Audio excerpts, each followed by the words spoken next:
নমস্কার, আমি জয়ী।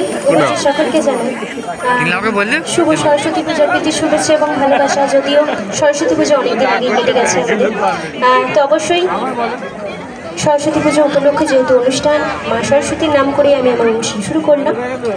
তো অবশ্যই আমি প্রথম শিল্পী। প্রথম দিকে একটু সুন্দর সুন্দর গান হবে, একটু মেলোডিয়াস গান হবে, একটু পুরোনো গান শুনতে যারা পছন্দ করে তাদের জন্য অবশ্যই কয়েকটি গান। তারপর আস্তে আস্তে আমরা